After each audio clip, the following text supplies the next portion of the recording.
Você já imaginou como serão nossos domingos daqui a uns 40 anos? Bom, mas em vez de só imaginar, vamos usar a ciência. Hoje, na última parte da série Caos no Clima, vamos descobrir o que a moça do tempo vai dizer na TV em 2050.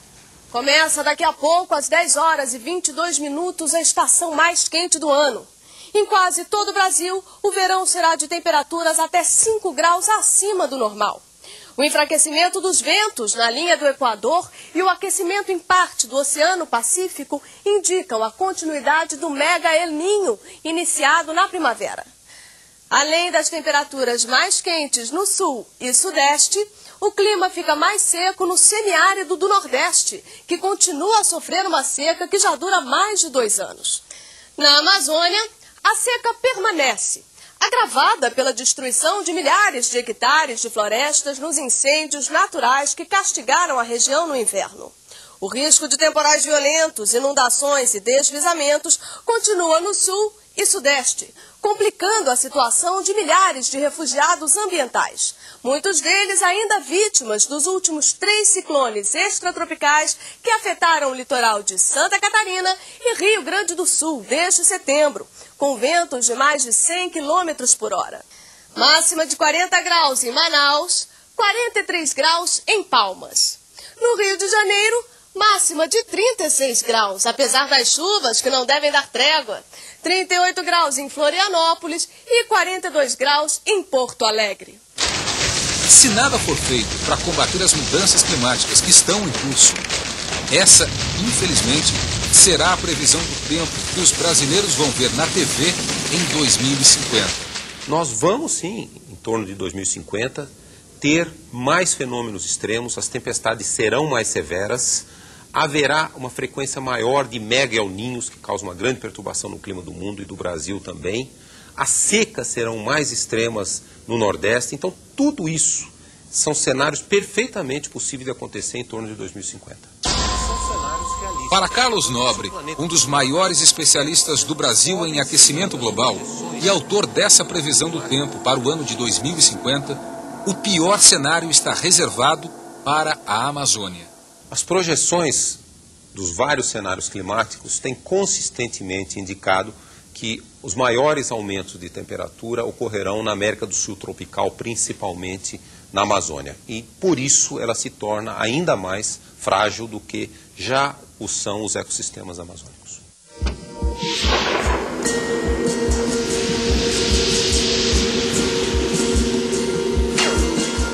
A Amazônia, junto com parte do Centro-Oeste, é a região do Brasil onde a temperatura mais deve aumentar com o avanço do aquecimento global.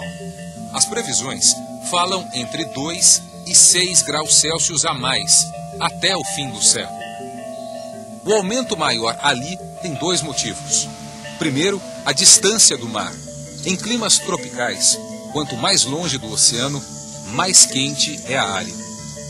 Com a Amazônia mais quente, o solo, que sempre foi muito úmido, vai perder água. Esse é o segundo motivo para o aumento tão grande de temperatura na região. Com pouca água na terra, diminui a evaporação. Como a evaporação ajuda a esfriar a superfície, sem ela, os termômetros sobem ainda mais. Se a projeção de até 6 graus Celsius a mais na temperatura média da Amazônia virar realidade, essa floresta exuberante vai começar a morrer. A mudança de cenário disso para isso já tem até um nome: savanização da Amazônia. Estima-se que entre 15% e 20% da floresta deve virar savana até meados deste século. Savana é o nome genérico para uma vegetação mais seca e mais aberta, como o nosso cerrado. Em 2005, a Amazônia sofreu a seca mais violenta dos últimos 60 anos. A falta de chuva baixou os rios a níveis catastróficos. Em alguns pontos, eles simplesmente sumiram do mapa. Secas como essa, de 2 anos atrás, devem acontecer com mais frequência agora, com o aquecimento global. E mais secas significam mais incêndios.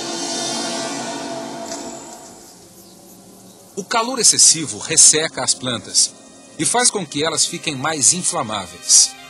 Além disso, como a Amazônia tem ficado cada vez mais fragmentada, ou seja, salpicada de clareiras, o sol entra com mais força na mata. A grossa camada de folhas sobre o chão, que sempre foi muito úmida, seca e vira combustível para o fogo. Mais incêndios significam mais devastação. É o caos no clima da maior floresta tropical da Terra. Os pesquisadores já encontraram evidências que apontam para uma Amazônia em chamas. Nesta estufa, foram feitas experiências para determinar o limite de umidade do solo, a partir do qual a falta de água leva à morte das plantas. Depois, em campo, os cientistas procuraram saber em que lugares esse limite já foi atingido. O pesquisador americano naturalizado brasileiro Daniel Nepstead estima que na seca de 2005, cerca de 30% das árvores da Amazônia chegaram perto de morrer por falta d'água. Andando sobre a floresta devastada em Belterra, no Pará, Nepstead compara o que vê com o que prevê para grande parte da Amazônia no futuro. Ele descreve a savana como um lugar desagradável de se andar, que pega fogo muito fácil e de pouco valor para quem vive nela. A Amazônia em chamas e transformada em cerrado não será uma enorme perda apenas para quem vive na região. Imagine que toda a Amazônia fosse destruída. Calma, é apenas uma hipótese, uma situação para nos ajudar a fazer a seguinte conta. Lembre que as árvores armazenam carbono e, ao serem destruídas, soltam gás carbônico.